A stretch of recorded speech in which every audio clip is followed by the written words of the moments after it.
it went in the end. Yeah, all counts, hit the target, that's what matters. How would this team compare with the very best of the best you've been involved with in the past? Yeah, I think it's all about consistency. This team been doing it for a couple of years, so it's just that consistency, and I think that's our biggest challenge, is just to keep going. That's all we can do. We can't look at the past. It's just going forward. His confidence will be massive. The first goal is brilliant. He executes without thinking. Always brilliant. I have to think he struggled a little bit, but always create things. So he's aggressive, and defensively he's a machine as well. And I'm happy, so satisfied for him, because the strikers need to score a goal for confidence and for the next games. For weeks and weeks and weeks, possibly months, people have said it's 3 from 4, you've got to win the mini league of 4. But do you think that's the case now? It's a tough league to go and win football games, as you can see. I think we've won 5, and there's some that have not won 3 or 4. So it's a tough league to win in, and hopefully, we've got Newcastle, Burnley, and Brentford to play here still. If we can go and win the games at Carrow Road, then all of a sudden it helps us climb out of the relegation places. Very pleased overall from the game. But all the time looks easy, but always is difficult to do our job, and we did it again.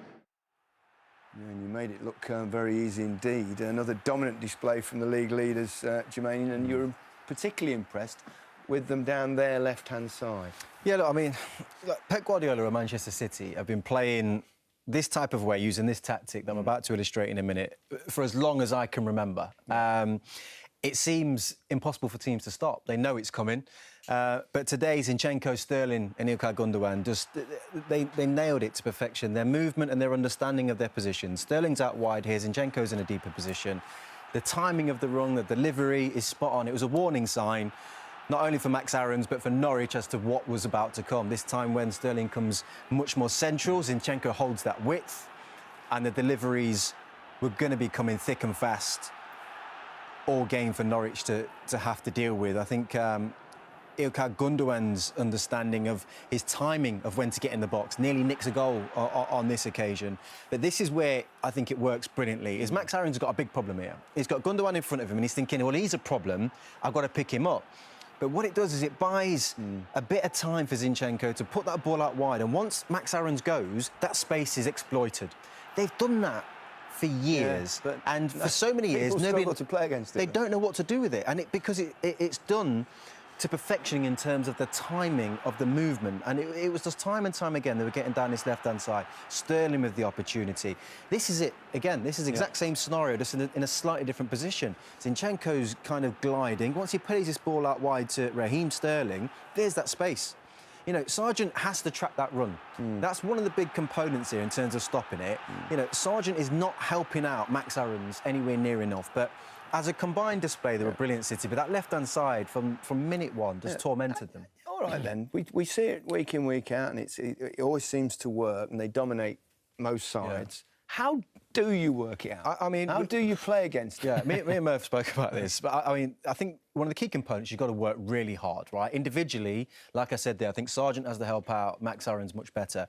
What it's made me realise is I understand now why teams play 3 at the back and sit very deep against City. Yeah. Because there's an element of we've just got to accept that we don't want them in this spacing behind us and allow them to just play in front of us. Because when you do give them that spacing behind, that is the result. Got a theory? Well, I just think you need super organisation, good quality players, and no one can have a bad day. Because if one player switches off in the system, they find the weakness. They're tremendous at it. Yeah, they certainly are. A 5th Premier League hat-trick for Raheem Sterling. He's really come into a rich vein of form, hasn't he, Danny? After a slowish start to the season, you can see the difference since...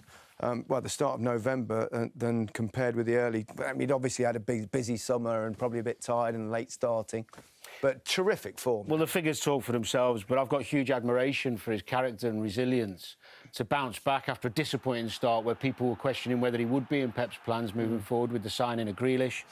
He's come back into the team, he's played with a nice confidence and hunger, and he's in the box all the time looking like he's going to score goals. For me, he's the best bet still for them on the left-hand side because he's the biggest goal threat. And when you don't play with a centre-forward like Aguero, as they've played without a striker now for a long time, you need your wide men to chip in with goals, and he constantly scores goals. He's in a rich vein of form. And he's basically got in the team and said to Pep, you're not leaving me out again. I'm not going to be sitting on the bench again because he doesn't want to be. His fitness level, the way he must look after himself. I mean, I know he's a naturally fit lad, but to stay that sharp and grasp your chance, bit lucky with the penalty, but you take that, don't you? Perfect hat trick, right foot, left foot, header.